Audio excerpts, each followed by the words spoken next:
سے ایک بڑا ہی پیارا قصہ، احسن القصص، قصوں میں سے ایک بڑا پیارا قصہ، بما اوحینا، تاکہ ہم اس قرآن کے ذریعے جو ہم نے آپ کی طرف نازل کیا ہے، ہم ایک پیارا قصہ آپ سے بیان کرتے ہیں۔ وَإِن كُنتَ مِن قَبْلِهِ لَمِنَ الْغَافِلِينَ، اگرچہ اس سے پہلے آپ اس کی خبر رکھنے والوں میں سے نہ تھے۔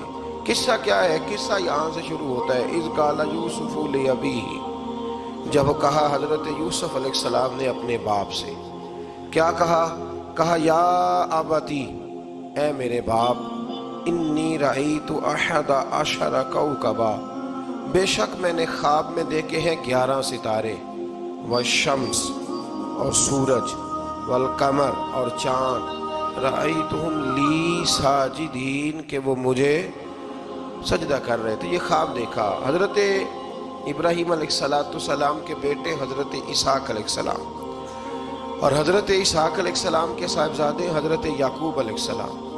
حضرت یعقوب علیہ السلام نے کئی نکاح فرمائے، اللہ نے آپ کو 12 بیٹے عطا فرمایا۔ 2 بیٹے تھے آپ کے، حضرت یوسف علیہ السلام اور حضرت بنیامین علیہ السلام، جو ایک والدہ سے تھے۔ حضرت یوسف علیہ السلام بڑے حسین و جمیل تھے، بڑے خوبصورت تھے۔ کچھ لوگ ظاہراً خوبصورت ہوتے ہیں تو کچھ کی ساتھ عادتیں بھی بڑی خوبصورت ہوتی ہیں، بڑے نفیس، بڑے فرما بردار، بڑی میٹھی ٹھنڈی بات کرنے والے۔ ہوتا یہ ہے کہ جب کوئی بچہ پیارا بھی ہو اور عادتیں بھی اچھی ہوں تو ماں باپ کی آنکھوں کا تارا بن جاتا ہے، باقی محنت کرنے کی بجائے شکوہ کرنا شروع کر دیتے ہیں۔ تو حضرت یوسف علیہ السلام کے والد حضرت یعقوب علیہ السلام اپنے بیٹے سے بڑا پیار کرتے تھے۔ اور آج اس واقعے میں آپ کو یہ بھی سمجھ آئے گی کہ ساری زندگی لوگوں نے ماں بیٹے کا پیار بیان کیا ہے، یہ وہ واقعہ ہے جس نے باپ بیٹے کا پیار بیان کیا اور انوکھے انداز میں بیان کیا۔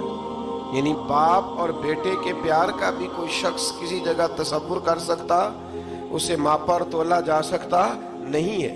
تو حضرت یعقوب علیہ السلام کے صاحبزادے تھے یوسف علیہ السلام، آپ بڑا پیار کرتے تھے، تو باقی بھائی تھوڑا حسد کرنے لگے، انہیں جلنا شروع کر دیا۔ حضرت سیدنا یوسف علیہ السلام ایک دن فرمانے لگے اپنے والد سے کہ ابا جی میں نے خواب دیکھا ہے کہ 11 ستارے، سورج اور چاند مجھے سجدہ کر رہے ہیں۔ قال یا بنی لا تقصص رؤیاک علی اخوتک، کہ بیٹا اپنا خواب اپنے بھائیوں سے نہ بیان کرنا، اپنا خواب اپنے بھائیوں سے نہ بیان کرنا، فیکیدوا لک کیدا، ہو سکتا ہے وہ تیرے خلاف کوئی سازش رچیں۔ کیوں رچیں؟ اس لیے کہ ان الشیطان للانسان عدو مبین، بے شک شیطان آدمی کا کھلا ہوا دشمن ہے، وہ ہر وقت وسوسہ اندوزی کرتا ہے۔ تو لہٰذا بھائیوں سے بات بیان آپ نے نہیں بیان کی۔ آہستہ آہستہ نا وہ حسد بڑھتا، حسد بہت بڑی بیماری ہے۔ اگر نبیوں کے بیٹوں میں ہو سکتا ہے تو عام انسانوں میں کیوں نہیں ہو سکتا؟ انبیاء کے بیٹے اگر کر سکتے ہیں تو عام لوگ بھی۔ آپ جب کسی شخص کو دیکھیں نا کسی کے بارے میں کچے جملے بول رہا ہے، کمزور بات کر رہا ہے، تو پہلے اچھی طرح ٹٹول لیں کہ حق بیان کر رہا ہے یا صرف حسد کے بیچ رہ کے گفتگو کر رہا ہے۔ بہت بڑی بیماری ہے۔ انہوں نے ایک چال بنائی 10 نے مل کے کہ اس طرح کریں کہ ان کو کوئی سخت سزا دیں، انہیں قتل کر دیتے ہیں۔ پھر کہنے لگے مارتے نہیں، کنویں میں پھینک دیتے ہیں۔ حضرت یعقوب علیہ السلام کی بارگاہ میں حاضر ہوئے تو حاضر ہو کے عرض کی کہ ہم سیر کرنا چاہتے ہیں تو ہمارا بھائی یوسف بھی تو ہمارا بھائی ہے نا، ہمارے ساتھ بھیجیں، وہاں کھیلے گا، کودے گا، کھائے گا، پیے گا۔ حضرت یعقوب علیہ السلام نے فرمایا نہیں، مجھے ڈر لگتا ہے کہ کہیں میرے یوسف کو کوئی تکلیف نہ پہنچ جائے۔ کچھ ایسے ہوتے ہیں جنہیں جدا کرنے کو دل ہی نہیں کرتا کہ وہ جائیں نہ۔ کئی دفعہ بعض بچے نالائق ہوتے ہیں، وہ جدا ہوتے ہیں لیکن ان کو جدا کرنے کو دل ہے، لیکن حضرت یوسف تو لائق بچے تھے نا اپنے والد کے، ان کا بھی نہیں ارادہ تھا۔ بھائی لے گئے اور لے جا کر کے حضرت یوسف علیہ السلام کو پہلے بہت زیادہ مارا، پھر حضرت یوسف علیہ السلام کا کرتا اتار کے ان کے ہاتھ باندھے، پھر بڑے بھائی نے یہودا نے رسی کے ساتھ باندھ کے کنویں میں لٹکا دیا، اور پھر جب درمیان میں پہنچے تو پھر رسی کو کاٹ دیا۔ حضرت یوسف جب گرے پانی میں، آواز آئی تو ہنسے۔ مفسرین نے لکھا ہے کہ اللہ تعالیٰ نے حضرت جبریل امین کو بھیجا، فرمایا جاؤ میرے یوسف کو پکڑ کے نا تو احتیاط کے ساتھ نیچے رکھ دو۔ حضرت یوسف کو رکھ دیا گیا۔ 3 دن اور 3 راتیں جناب یوسف کنویں میں رہے۔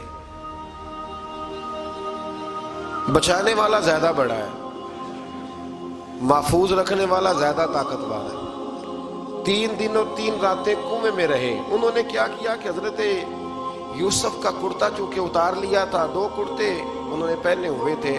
بعد مفسرین نے لکھا ہے ایک تو کرتا وہ تھا جنہوں نے استعمال کیا، تو ایک کرتا بطور تعویذ کے حضرت یعقوب نے ان کے گلے میں ڈال دیا بطور برکت کے، تو وہ کرتا بھی ان کے گلے میں تھا۔ ایک کرتے سے انہوں نے باندھ دیا، دوسرا کرتا جو تھا نا اس کو خوند لگا کے نا بکری کا، تو حضرت یعقوب کے پاس آئے اور جب دروازے تک پہنچے تو شور کرنے لگے زور زور سے۔ حضرت یعقوب پریشان ہو کے باہر آئے، چونکہ وہ بکریاں بھی ساتھ لے کے گئے تھے، بکریاں چرایا کرتے تھے، تو کہا بکریوں کو بھیڑیا تو نہیں پڑ گیا؟ تو کہنے لگے حضور بکریوں کو تو نہیں پڑا، پر حضرت یوسف کو لے گیا ہے۔ اور حضرت یوسف علیہ السلام شہید ہو گئے۔ حضرت یعقوب علیہ السلام نے نا وہ کرتا دیکھا تو کرتا دیکھ کے فرمانے لگے بڑا سیانہ تھا بھیڑیا، یوسف سارا کھا گیا ہے پر کرتا کسی جگہ سے پھٹا بھی نہیں۔ اس کا مطلب ہے کہ حضرت یعقوب کو سمجھ آ گئی کہ میرے یوسف کو بھیڑیے نے کھایا نہیں ہے۔ یہ قرآن مجید ہے۔ فرمایا بڑا سمجھدار تھا بھائی، کرتا پھٹا بھی نہیں اور یوسف وہ سارا کھا گیا۔ اب یہ روز وہاں بکریاں چرانے جاتے تھے، یا جناب یعقوب تو رونے لگے تو بھائی روز جاتے تھے، جھانک جھانک کے دیکھتے تھے کہ یوسف ہے کہ نہیں۔ تیسرے دن ایک قافلہ وہاں سے گزرا جو مصر جا رہا تھا۔ انہوں نے پانی نکالنے کے لیے جب ڈول لٹکایا تو حضرت یوسف نے پکڑ لیا۔ اس شخص نے حضرت جناب یوسف علیہ السلام کو اوپر کھینچا، جب واپس اوپر زندہ نکل آئے تو بھائی پھر حیران ہو گئے، ابھی بھی شکر ادا نہیں کیا کہ 3 دن کے بعد دیکھو اللہ نے کتنا فضل فرمایا ہے۔ لیکن وہ پھر کہنے لگے قریب آ کے نا اس سے، یہ ہمارا بھاگا ہوا غلام ہے، اگر تمہیں چاہیے تو لے لو، سستا بیچ دیں گے۔ حضرت یوسف کا قول بعد مفسرین نے لکھا ہے، آپ فرماتے ہیں کہ مجھے جب انہوں نے تھپڑ مارے تو اتنی تکلیف نہیں ہوئی، کنویں میں پھینکا تو اتنی تکلیف نہیں ہوئی، تکلیف تب ہوئی جب انہوں نے مجھے بھائی نہیں مانا اور کہنے لگے یہ ہمارا بھاگا ہوا غلام ہے۔ تو کہا کتنے کا بیچو گے؟ کہا تم 20 درہم دے دو اور لے لو۔ 20 درہم کا جناب یوسف کو بیچ دیا۔ وہ لے گئے مصر کی منڈی میں، وہاں قیمت لگنے لگی، کتنے ہزار، اتنے ہزار، اتنے ہزار۔ اللہ اکبر۔ جناب یوسف کہتے میں نے وہ رنگ بھی دیکھا کہ جب میرا باپ سب سے بڑھ کر مجھ سے پیار کرتا تھا، اور آج میں وہی یوسف ہوں جس کی بولیاں لگ رہی، جس کی بولیاں لگ رہی۔ عزیز مصر آ گیا، مصر کا جو مالک خزانہ کا مالک تھا وہ شخص آ گیا۔ اس میں بھی کئی اقوال ہیں کہ وہ بادشاہ تھا کہ کیا تھا، بہرحال عزیز مصر آیا، خزانوں پر قبضہ اسی کا تھا۔ اس نے حضرت یوسف علیہ السلام کے وزن کے برابر سونا تول کے دیا، وزن کے برابر چاندی تول کے دی، وزن کے برابر اس نے ہیرے جواہرات دیے، پھر گھر لے گیا۔ اور جناب یوسف علیہ السلام فرماتے ہیں میں ایک آزمائش سے نکلا، جب گھر آیا تو بڑے سکون سے رہنے لگا۔ عزیز مصر نے اپنی بیوی زلیخا سے کہا اس کا خاص خیال رکھنا۔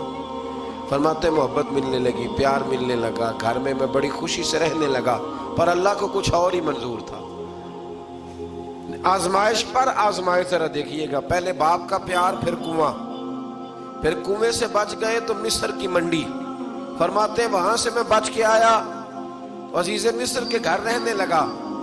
زلیخا فریفتہ ہو گئی، گناہ کی دعوت دینے لگی، تو حضرت یوسف نے کہا قال معاذ اللہ، میں اللہ کی پناہ چاہتا ہوں۔ سارے دروازے بند کر کے جب وہ پیچھے بھاگی، اصل حسین وہی شخص ہوتا ہے جو اپنے باطن کے حسن کو بچا لیا کرتا ہے، جو سوداگری کرنے لگے وہ تھوڑا حسین ہوتا ہے۔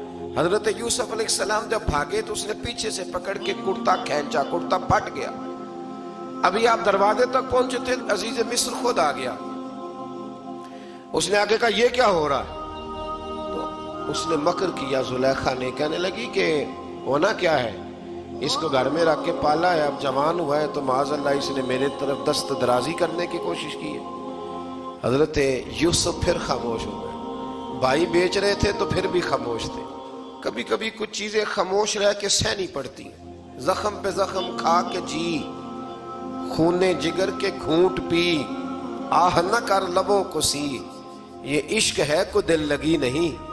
حضرت یوسف علیہ السلام پھر چپ ہے۔ زلیخا نے بڑی باتیں کی، ایک دانا آدمی تھا، قرآن کہتا ہے ایک بولا بولنے والا، ایک عقل مند بولا، اس نے کہا دیکھو نہ زلیخا کی سنو نہ یوسف کی سنو، اگر تو کرتا آگے سے پھٹا ہوا ہے تو پھر غلطی ہے جناب یوسف کی، اور اگر پیچھے سے پھٹا ہے تو پھر زلیخا کی غلطی۔ حضرت یوسف کی معاذ اللہ پھر غلطی، تو عزیز مصر نے کرتا دیکھا تو پیچھے سے پھٹا تھا، لیکن امام قرطبی کہتے ہیں وہ کوئی عقل مند آدمی نہیں، وہ تو 4 مہینے کا بچہ تھا، وہ ایک 4 مہینے کا وہ قریب تھا۔ حضرت یوسف علیہ السلام کی گواہی دینے کے لیے اللہ نے اسے زبان دی تھی، زلیخا کے ماموں کا بیٹا تھا، 4 مہینہ کا گہوارے میں لیٹا ہوا، جب بادشاہ سے فیصلہ نہیں ہو رہا تھا اور بادشاہ پریشان تھا عزیز مصر کے کسی کو جا کے بتاؤں گا تو کوئی کیا سوچے گا، اس کے گھر میں کیا کچھ ہوتا ہے، کہتے پریشان تھا تو پنگوڑے سے بچہ بول پڑا، کہنے لگا بادشاہ اگر تو کرتا آگے سے پھٹا ہے تو پھر معاذ اللہ غلطی حضرت یوسف کی، اگر پیچھے سے پھٹا ہے تو پھر زلیخا کی، تو کرتا پیچھے سے پھٹا تھا، حضرت یوسف کے حق میں گواہی مکمل ہو گئی۔ اب آہستہ آہستہ نا دربار میں محل میں بات پھیلنے لگی، تو بیویاں کہنے لگی اوہو زلیخا تو ایک غلام پہ عاشق ہو گئی ہے، ایک غلام پہ۔ تو زلیخا کہنے لگی تم اجے میرا محبوب نہیں ڈٹھا، یہ رٹے ڈالنے والے دیکھتے نہیں اور دور کھڑے رہ رہ کے کہانیاں سناتے رہتے۔ انہوں نے کہا تو نے ابھی دیکھا نہیں نا، تو نے ابھی تجھے کیا پتا ہو کہ ماجرا کیا ہے؟ تو کہنے لگی نہیں تو غلام پہ۔ اس نے کہا چلو تجربہ کراتی ہوں، ساری عورتوں کو بٹھایا، ہاتھ میں ایک ایک سیب دیا، ایک ایک چھری دی، اور جب پوری تیاری ہو گئی پھل کاٹنے کی عورتوں کی تو جناب یوسف سے کہا ذرا جھلک تو دکھاؤ۔ تو حضرت یوسف نے جب جھلک دکھائی تو قرآن کہتا ہے سیب کاٹنے کی بجائے ہاتھ کاٹ لیے، اور کہنے لگی اوہو یہ کوئی بشر نہیں، یہ تو کوئی فرشتہ ہے، یہ کوئی فرشتہ ہے، یہ تو کوئی اللہ تبارک و تعالیٰ کی طرف سے آنے والا کوئی کرامت والا عزت والا شان والا فرشتہ ہے۔ حضرت زلیخا کہنے لگی سمجھ آئی ہے پھر تو مجھ پر شکوہ کرتی تھی۔ تو اب وہ بات بھی آہستہ آہستہ پھیلنے لگی کہ حضرت یوسف علیہ السلام کی غلطی نہیں، غلطی زلیخا کی۔ اب بادشاہ نے زلیخا سے کہا کہ اگر تو میں تیری بات کروں تو تیرے ساتھ میری بدنامی کا بھی ڈر ہے، کیا کرے؟ طے یہ پایا کہ حضرت یوسف کو جیل میں ڈال دیا جائے، پہلے بھائیوں کے تھپڑ، پھر کنواں، پھر مصر کی منڈی، پھر زلیخا کا الزام، اور پھر باری آ گئی جیل جانے کی۔ حضرت یوسف علیہ السلام کو جیل میں، کچھ نے لکھا ہے 12 سال جیل میں رہے، جیل میں ڈال دیا۔ حضرت یوسف علیہ السلام جیل میں کیا کرتے؟ واعظ فرماتے، تبلیغ فرماتے، لوگوں کو اللہ کی توحید کی دعوت دیتے۔ وہاں جیل میں نا ایک شخص نے خواب دیکھا، اس نے دیکھا کہ میرے سر پہ نا پرندے کھا رہے۔ تو حضرت یوسف کہنے لگے اس کی تعبیر یہ ہے کہ تجھے قتل کیا جائے گا، اور تیری لاش کچھ دیر پڑی رہے گی تو پرندے تیرے سر پہ آ کے بیٹھیں گے، یہ تعبیر ہے۔ ایسا ہی ہوا، واقعی وہ شخص قتل ہو گیا۔ ایک شخص نے دیکھا کہ وہ شراب کشید کر رہا ہے، اس نے بھی تعبیر پوچھی تو آپ نے فرمایا تو اپنے بادشاہ کو پلائے گا۔ محسوس ہوتا ہے کہ اتنی دیر تک شراب ناجائز نہیں تھی، تو اس کو شراب پلائے گا، یہ اس کی تعبیر ہے۔ وقت گزرتا گیا، وقت جو ہوتا ہے نا، وقت یہ خود بخود لوگوں کی بے گناہی ثابت کر دیتا ہے۔ ایک وقت میں نا پراپوگنڈا ہوتا ہے تو ہر آدمی پراپوگنڈے کا شکار ہوتا ہے، پھر جب وقت گزرتا جاتا ہے تو خود بخود وقت کا گزرنا کچھ چیزوں کا خود بخود حال بن جاتا ہے۔ حضرت یوسف علیہ نبینا علیہ السلام کو جب 12 سال بیت گئے تو بادشاہ نے، عزیز مصر نے خواب دیکھا۔ اس نے خواب دیکھا کہ 7 موٹی تازی گائیں دبلی پتلی گائیں کو کھا گئی، اور 7 خشک بالیاں ہیں اور 7 سرسبز و شاداب بالیاں ہیں۔ اپنے وزیر سے کہنے لگا کوئی تعبیر والا بندہ ملے. اس نے کہا کہ ایک بندہ ہے جس کی تعبیریں بڑی سچی ہیں. کہا وہ کون؟ کہنے لگے جناب یوسف. تو قید خانے میں پیغام بھیجا حضرت یوسف کو کہ خواب کی تعبیر بتائیں. تو جناب یوسف نے یہ نہیں کہا پہلے مجھے باہر نکالو، یہ نہیں فرمایا. فرمایا تعبیر یہ ہے، یہ جو 7 خشک بالیاں دیکھی ہیں نا، اس کا مطلب ہے کہ 7 سال تنگ دستی رہے گی، اور 7 سال سبز بالیاں دیکھی ہیں تو پھر 7 سال اللہ خوشحالی دے دے گا. اور فرمایا یہ جو تم نے گائیں دیکھی ہیں موٹی تازی وہ کھا گئی. فرمایا اس کی تعبیر یہ ہے کہ کوشش کرنا کہ جو تمہارے پاس دن یہ چل رہے ہیں جن میں سرسبز و شاداب ہے کھیتیاں، تو 7 سالوں کے لیے اناج جمع کر لینا، بالیوں کے اندر ہی رہنے دینا، باہر نہ نکالنا. اور پھر اگلے جو خشک سال ہوگے نا، وہ یہ جو جمع پونجی کی ہوگی نا، اس کی برکت سے وہ 7 سال آسانی سے. اس پر ہمارے مفسرین نے لکھا ہے، اس آیت پر صوفیاء اور بزرگ تو کہتے ہیں نا سارا اللہ کے راستے میں دے دو، یہ بھی بات اچھی ہے، لیکن اگر کوئی اپنے بچوں کے لیے آنے والے وقت کے لیے کچھ چیزیں سنبھال کے رکھے تو یہ بھی سورہ یوسف سے ثابت ہے. یہ بھی سورہ یوسف سے، تو یہ بھی کوئی ایسا فعل نہیں ہے جس پر کوئی شخص تنقید کر سکے. عام دام برسر مطلب حضرت یوسف نے جب تعبیر بتائی تو بادشاہ کہنے لگا کہ انہیں باہر نکالو. آپ فرمانے لگے میں نہیں نکلتا بھائی، نہیں نکلتا میں جیل سے، یہی ٹھیک ہوں میں. آپ کیوں نہیں نکلتے؟ کہنے لگے پہلے اعلان کر کے لوگوں کو بتا کہ میں بے قصور ہوں. وہ جو تو نے پراپوگنڈا کیا نا اپنے منہ سے اعلان کر.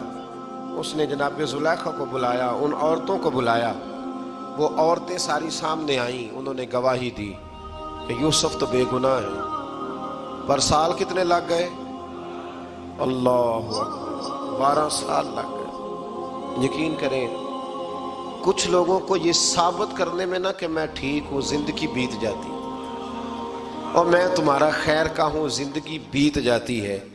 لوگوں کو ہوش تب آتی ہے جب مزار پر چادر ڈالنے کا ٹائم آ جاتا ہے، ہوش تب آتی ہے، لیکن پھر ہوش کا کوئی فائدہ.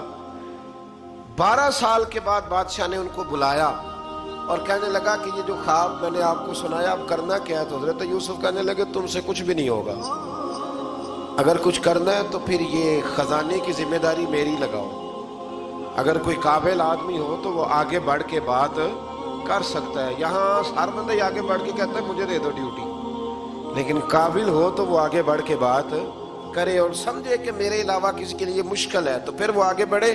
حضرت یوسف نے جب کہا تو انہوں نے آپ کو وزیر خزانہ بنا دیا. پھر ایک وقت آیا کہ وہ عزیز مصر ہی بن گئے. قحط پڑ گیا، جب مصر میں قحط پڑا تو دائیں بائیں بھی قحط پڑا. کنعان کے آپ رہنے والے تھے، وہاں بھی قحط پڑا. حضرت یعقوب بیٹے کی یاد میں رو رو کے تو آنکھوں کی بینائی چلی گئی. اور یارو باپ بھی بڑا ہی پیار کرتا ہے، بڑا ہی پیار کرتا ہے، بڑا ہی. پتہ ہے باقی تمہیں تحفے دیتے ہیں، باقی تم سے محبت کرتے ہیں، تو باپ تو بیٹے کو اپنی جوانی دے دیتا ہے، اپنی جوانی اپنے بیٹے کے نام کر دیتا ہے. باپ بھی بڑا ہی پیار کرتا ہے. سنگیو کوئی نہیں تول سکتا. بچے ایسے گھوم رہے ہوتے ہیں نا ابا جی کے سامنے، تو ان کا اٹھنا بیٹھنا چلنا ہی بڑا پیارا لگتا ہے، کا آنا جانا ہی بڑا پیارا لگتا ہے. باپ کا تو قد روز اونچا ہوتا ہے کہ اللہ نے مجھے لال عطا فرمائے. حضرت یعقوب کی آنکھوں کی بینائی چلی گئی رو رو کے.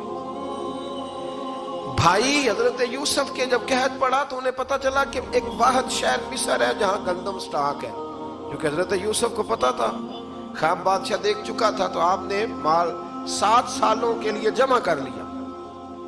اب بھائی آئے، اللہ اکبر، دشمن سامنے نظر آئے، مخالف حاسد، تو پھر انسان ٹھہرا رہے اور انسان کمزور نہ ہو، طاقتور ہو. اتنا طاقتور ہو کہ حکمران ہی بن گیا ہو. ذرا نبیوں کے حوصلے بھی دیکھنا، پیغمبروں کے حوصلے بھی دیکھنا. بھائی آئے، کہا گندم چاہیے. تو جناب یوسف نے اوہو پائیاں جہا ساکھ نہیں کوئی جے وچ خار نہ ہوئے. ہاں، اور میاں صاحب فرمایا کرتے تھے پائی پائیاں دیاں باواں ہوندے تے پائی پائیاں دے ویری. بھائی جیسے ہی داخل ہوئے تو جناب یوسف کی آنکھیں باہر آئیں، رو پڑے. او میرے بھائی آ گیا، رو پڑے. وزیر مشیر دائیں بائیں دیکھتے ہیں کہ حضرت یوسف کو کیا ہوا، رو پڑے. اور بھر بھر کے گندم دی، اس کو اشارے کرتے چل تھوڑی اور ڈال دے، چل تھوڑی اور ڈال دے۔ جب بھائیوں کو دے چکے تو پھر فرمانے لگے کہ شاید اس سے گزارا نہ ہو، ضرورت پڑی تو دوبارہ بھی آ جانا، اپنی قوم کو ترس دے رہے تھوڑا تھوڑا کھاؤ۔ ان بھائیوں کو کہتے ہیں ضرورت پڑی نا آ جانا دوبارہ۔ اور کہنے لگے تمہارا ایک اور بھائی بھی ہے؟ کہاں ہے؟ بنیامین نام ہے۔ فرمایا ہو سکے تو اسے بھی لے آنا۔ بھائی پیسے لے کے آئے تھے گندم لینے کے لیے، اور جب واپس جانے لگے تو حضرت یوسف نے ان کی رقم دوبارہ رکھ دی، وہ دوبارہ ان کی بوریوں میں رکھ دی۔ گھر جا کے انہوں نے کھولی تو گندم بھی تھی اور پیسے بھی تھے۔ اب بھائیوں سے پیسے تھوڑی وصول کرنے، جا کے اپنے والد سے کہنے لگے ابا بادشاہ بڑے دیکھے ہیں پر اس میں کوئی خوشبو دیکھی، تو اس نے کہا ہے کہ اپنے دوسرے بھائی کو بھی لے کے آنا، تو بنیامین کو لے جائیں۔ حضرت یعقوب فرمانے لگے پہلے بھی تم پہ بھروسہ کر چکا ہوں، بار بار نہیں کروں گا، یوسف گوا چکا ہوں۔ پوتے بول پڑے، کہنے لگے دادا جی آپ تو ہر وقت یوسف یوسف ہی کرتے رہتے۔ انہوں نے ضد کی، اصرار کیا، تو جناب بنیامین کو ساتھ وعدہ لے کے، عہد لے کے، قسم لے کے بھیج دیا حضرت یعقوب نے۔ جناب بنیامین بھی پہنچے مصر میں، یہ دونوں ایک ماں سے تھے، سگے دونوں تھے۔ حضرت یوسف نے جناب بنیامین کو دیکھا تو اپنے ساتھ بٹھا لیا، اور ذرا باتیں کر کے نا ادھر بیٹھ جاؤ ادھر بیٹھ جاؤ، اچھا نہیں ہے جگہ آپ ادھر آ جاؤ میرے ساتھ بیٹھ جاؤ، بھائی تھا نا سگا، اچھا چلو ٹھیک ہے آپ ادھر آ جاؤ، بھائی کو ساتھ بٹھا لیا۔ ابھی جب چیزیں دینے لگے تو کان میں کہنے لگے، وہ پریشان تھے نا حضرت بنیامین کے یہ بندہ کیا کر رہا ہے، تو کان میں کہنے لگے میں بھائی ہوں تیرا، میں یوسف ہوں۔ تو اس طرح کہا یار تھوڑے دن میرے پاس رہ نہیں جاتا؟ حضرت بنیامین کہنے لگے رہ جاتا ہوں۔ رہ گئے جناب بنیامین۔ اب کہا نہیں میں نہیں بھیجوں گا۔ کچھ لوگوں نے یہ لکھا ہے کہ حضرت بنیامین کے جو بوری تھی اس کے اندر انہوں نے تھیلے کے اندر شاہی پیالہ رکھ دیا اور فرمایا اس کو آپ نہیں جانے دیں گے، ہمارا پیالہ کیسے، یہ نہیں کہا کہ یہ چور ہے، کہا پیالہ کیسے آیا اس کے تھیلے میں، لہذا یہ ابھی ہم رہے گا ہمارے پاس، دیکھیں گے۔ وہ باقی چلے گئے تو یہودا کہنے لگا کہ میں نہیں جاتا، میں یہی ٹھہروں گا، اس لیے کہ میں باپ کو کیا بتاؤں گا کہ پہلے بھی میں کرتا میں ہی لے کے گیا تھا یوسف کا، اب میں کیا بتاؤں گا۔ واپس گئے اور جا کے بتایا کہ جناب بنیامین کو انہوں نے رکھ لیا ہے، معاملہ بن گیا ہے۔ وہ کہتے ہیں کیسے پیالہ آیا ہے، شاہی پیالہ۔ حضرت سیدنا یعقوب علیہ السلام فرمانے لگے میں نے تمہیں پہلے ہی کہا تھا کہ تم میرے بنیامین کو بھی لے جا رہے ہو، پہلے میں بھروسہ کر کے یوسف کے معاملے میں پریشان ہوں۔ فرمایا اس طرح کرو، جاؤ ڈھونڈو جا کے میرے یوسف کو، اور ڈھونڈو جا کے میرے بنیامین کو، جاؤ تلاش کرو۔ اللہ اکبر۔ بھائی دوبارہ آئے، گندم بھی ختم ہو گئی تھی، آتے ہی کہا کہ اے عزیز مصر بڑی بری حالت ہے، ہم بڑے پریشان ہیں، ہمارے باپ کی رو رو کے آنکھیں چلی گئی ہیں، مہربانی کرو کچھ گندم بھی دے دو، اور اس طرح کرو کہ ہمارا بھائی بھی ہمیں واپس کر دو تاکہ ہم اسے لے جائیں اور ہمارے والد گرامی کی آنکھیں ٹھنڈی ہوں۔ حضرت یوسف علی نبینا علیہ الصلوۃ والسلام ان کی باتیں بھی سننے لگے اور غور سے ان کے چہرے بھی دیکھنے لگے، غور سے۔ تو جب انہوں نے حضرت یوسف علیہ السلام کی طرف غور سے دیکھا تو حضرت یوسف کہنے لگے مجھے پہچانتے ہو؟ پہچانتے ہو؟ کہا نہیں۔ فرمانے لگے میں یوسف ہوں۔ قال انا یوسف، کہنے لگے میں یوسف ہوں، اور حضرت بنیامین کی طرف اشارہ کر کے کہنے لگے وہذا اخی، اور یہ میرا بھائی ہے، میں یوسف ہوں اور یہ میرا بھائی ہے۔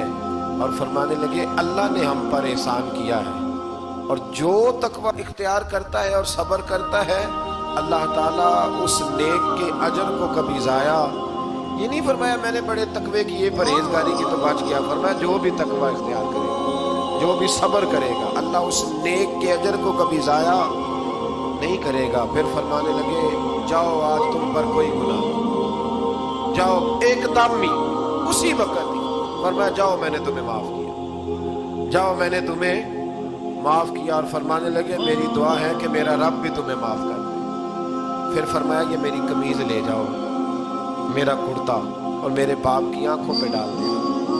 امید ہے ان کی آنکھوں کی روشنی واپس آ جائے، جاؤ لے جاؤ۔ تو وہ کرتا لے کے گئے، اذهبوا بقمیصی ھذا، یہ میرا کرتا لے جاؤ۔ دیکھو اللہ والوں کے وجود سے جو چیز لگ جائے تبرک بن جاتی۔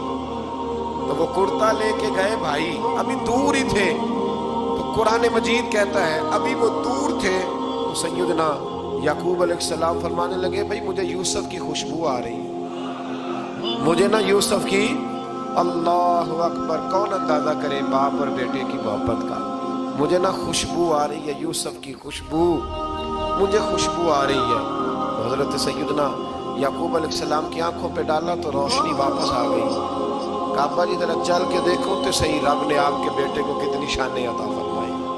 چلو نا، یہ 72 لوگ تھے جو یہاں سے چلے کنعان سے، اور ہزاروں کا لشکر لے کر حضرت یوسف آئے، ہزاروں کا لشکر لے کے والد کے استقبال کے لیے۔ اور جب باپ بیٹے کی ملاقات ہوئی تو امام غزالی فرماتے ہیں 4 لوگ دنیا میں بڑا ہی روئے ہیں، ایک حضور بڑا روئے ہیں امت کے غم میں، اور ایک سیدہ فاطمہ بڑا ہی روئی ہیں حضور کے وصال کے بعد، اور تیسرا فرماتے ہیں یعقوب بڑا ہی روئے ہیں حضرت یوسف کے، بڑا ہی، اور چوتھے امام زین العابدین بڑا ہی روئے ہیں واقعہ کربلا کے بعد۔ یہ 4 لوگ بڑا ہی روئے۔ پھر جب ملاقات ہوئی دونوں کی تو اس درد سے ملاقات ہوئی کہ ہر آنکھ اشک بار ہو گئی۔ باپ بیٹا اتنی وارفتگی سے مل رہے تھے، اتنی وارفتگی سے کہ دائیں بائیں انہیں خبر ہی نہ رہی کہ باقی لوگ بھی ہیں۔ حضرت علامہ اسماعیل حقی نے لکھا ہے کہ جناب جبریل امین حضرت یعقوب کے کان میں کہنے لگے بس کریں، اوپر تو ذرا نظر اٹھائیں، فرشتے بھی دیدار کے لیے آئے ہوئے ہیں۔ دیکھیں اللہ کے فرشتے بھی آئے ہیں اس منظر محبت کو دیکھنے کے لیے۔ حضرت سیدنا یعقوب علیہ السلام، حضرت یوسف کی والدہ، اور پھر آپ کے 11 بھائی سارے آپ کے لیے سجدے میں گر گئے۔ تو حضرت یوسف کہنے لگے ابا جی یہ وہ میرا خواب ہے جو میں نے بچپن میں دیکھا، یہ وہ میرا خواب ہے۔ حضرت سیدنا یعقوب علیہ السلام پھر کم و بیش لگ بھگ 23 سال، کچھ نے لکھا ہے 40 سال مصر میں رہے۔ اور جب وصال ہونے لگا تو حضرت یوسف سے فرمانے لگے بیٹا مجھے یہاں دفن نہ کرنا، مجھے وہیں لے جانا جہاں میرے والد دفن ہے۔ وہاں جا کے وہ دفن ہوئے۔ حضرت یوسف علیہ السلام نے پھر سالوں حکومت کی مصر پر، پھر وہیں ان کی تدفین ہوئی۔ اور جب تدفین ہوئی تو اختلاف ہو گیا، ہر قبیلہ کہتا تھا ہم نے اپنی طرف یوسف کو دفن کرنا ہے، اس لیے کہ جس طرح ان کو دفن کریں گے خوشحالیاں ہوں گی۔ پھر فیصلہ ہوا کہ سنگ مرمر کے تابوت میں رکھ کے حضرت یوسف کو دفن کیا جائے، اور دفن کرنے کے بعد ایسی جگہ پہ دفن کیا جائے جہاں سے پانی چھو کے گزرتا ہے۔ تو ان کو وہاں دفن کیا گیا، پانی چھو کے گزرتا تھا، لوگ کھیتیوں کو لگاتے تھے اور مصر سرسبز و شاداب رہتا تھا۔ اور پھر حدیث پاک میں موجود ہے، مولا علی شیر خدا رضی اللہ تعالی عنہ فرماتے ہیں کہ نبی کریم علیہ السلام کی بارگاہ میں ایک اعرابی آیا، حضور نے فرمایا کچھ مانگ لو۔ اس دیہاتی سے حضور نے فرمایا ہے آج وہ مائل باتا اور بھی کچھ مانگ لے۔ تو کہنے لگا حضور آپ مجھے سواری کے لیے اونٹ دے دیں۔ حضرت علی کہتے ہیں میں نے کہا ہے افسوس، مانگا بھی تو کیا مانگا۔ حضور نے فرمایا چل کچھ اور مانگ لے۔ کہنے لگا چلے آنے جانے کے لیے کرایہ بھی دے دے، زادرہ بھی دے دے، کھانے کو۔ کیا مانگا؟ تو حضور علیہ السلام نے اسے دے دیا۔ تو محبوب فرمانے لگے تجھ سے تو موسیٰ علیہ السلام کے دور کی وہ بوڑھی اچھی تھی۔ کہا وہ بوڑھی کون سی بوڑھی؟ تو حضور علیہ السلام فرمانے لگے رب کریم نے حضرت موسیٰ کو حکم دیا کہ جب آپ مصر سے نکلیں تو حضرت یوسف کی قبر کو کھود کر ان کا تابوت بھی ساتھ لے جائیں۔ حضرت سیدنا موسیٰ علیہ السلام نے عرض کی مالک وہ کیسے پتہ چلے گا؟ فرمایا وہ تو آپ نے خود ہی پتہ کرنا ہے کہ وہ تابوت کہاں ہے، وہ دریا کے اندر تھا، کیسے پتہ کرنا ہے؟ پتہ کرتے کرتے پتہ چلا کہ ایک بوڑھی اماں ہے، اسے پتہ ہے تابوت کہاں ہے، وہ کدھر ہے تابوت، تو بوڑھی اماں کو پتہ ہے۔ حضرت موسیٰ بوڑھی کے پاس گئے، کہنے لگے اماں وہ تجھے پتہ ہے یوسف کی قبر کہاں؟ کہنے لگی پتہ ہے۔ تو کہا اماں پھر بتا دو۔ کہنے لگے مفت میں بتا دو، نبی کے مزار کا ایڈریس اور فری میں بتا دو، یہ کیسے ہو سکتا ہے؟ حضرت سیدنا موسیٰ فرمانے لگے چل قیمت لے، طبرانی کی حدیث ہے، حضور بیان فرماتے ہیں۔ حضرت موسیٰ کہنے لگے بتا کیا لے گی؟ کہنے لگی مجھے نا جنت میں وہ والا مکان دلائیں جس کے پڑوسی موسیٰ علیہ السلام، میری اور آپ کی دیوار کٹھی کیا عقیدہ کاند، اللہ اکبر۔ تو حضرت موسیٰ کہنے لگے چل اماں مہربانی کر جنت مانگ لے، اب تو پڑوس ہی مانگنے لگ گئی ہے، تو نبیوں کا درجہ تو بڑا ہوگا، تو دینے والا اللہ ہے، میں دعا کرتا ہوں۔ تو کہنے لگے جی ٹھیک ہے، اگر آپ نہیں دیتے تو میں ایڈریس نہیں بتاتی۔ تو حضور فرمانے لگے اس سے تو وہ اچھی تھی۔ حضرت موسیٰ نے عرض کی کہ یا اللہ یہ نہیں بتا رہی تو اب کیا کروں؟ فرمایا موسیٰ وعدہ تو کر لے، مکان میں دے دوں گا، وعدہ کر لے۔ تو حضرت سیدنا یوسف کا مرتبہ دیکھیے کہ ان کے مزار کا پتہ بتانے کے لیے، مزار کا پتہ بتانے کے لیے اس خاتون نے حضرت موسیٰ سے جو قیمت لی وہ یہ تھی کہ میں جنت میں آپ کی پڑوسی بنوں گی، پھر ایڈریس بتاؤں گی۔ تو حضرت موسیٰ نے وعدہ کیا، تو پھر اس نے پتہ بتایا کہ فلاں جگہ منار ہے۔ یہ تقریباً سینکڑوں سال بعد حضرت موسیٰ وہ وہاں سے نکال کے تابوت اپنے ساتھ لے کر کے گئے۔ یہ وہ واقعہ جسے قرآن نے احسن القصص قرار دیا۔ اللہ کریم نے ہمیں اس واقعے میں یہ بتایا ہے کہ معاملات زندگی سے گھبرایا نہ کرو، جب بھی کوئی آزمائش آتی ہے نا تو پھر اللہ دو آسانیاں عطا کرتا ہے، اور یہ بھی یاد رکھیں جو آسانیوں والے ہوتے ہیں نا آزمائشیں بھی انہیں آتی ہیں، جو لاڈلے زیادہ ہوتے ہیں کئی دفعہ تکلیفیں بھی زیادہ۔ اللہ تعالیٰ لاڈلوں کو تکلیفوں سے محفوظ رکھے، لیکن تکلیفیں بھی زیادہ انہیں آتی ہیں۔ حضرت یوسف لاڈلے تھے تو سیدھے کنویں میں گئے تھے، لیکن اللہ بڑا کریم ہے، بھائیوں نے 20 درہم قیمت لگائی تو رب کریم نے فرمایا دیکھنا پھر میں اپنے یوسف کی کیا قیمت بیان کرتا ہوں۔ پھر کروڑوں اور اربوں قیمت لگی، پھر کہاں کی آزمائش تھی، کہاں کی بات تھی، وہ ہر جگہ صابر رہے، کسی جگہ ان کا کوئی شکوہ نظر، ایک تقوی، دوسرا صبر، خاموشی۔ ہم لوگ نا بول کے لڑ کے فتح حاصل کرنا چاہتے ہیں، یاد رکھنا۔ آخری بات عرض کرنے لگا ہوں، صبر کرنا اور کام کرنا، صبر کرنا اور اپنے حصے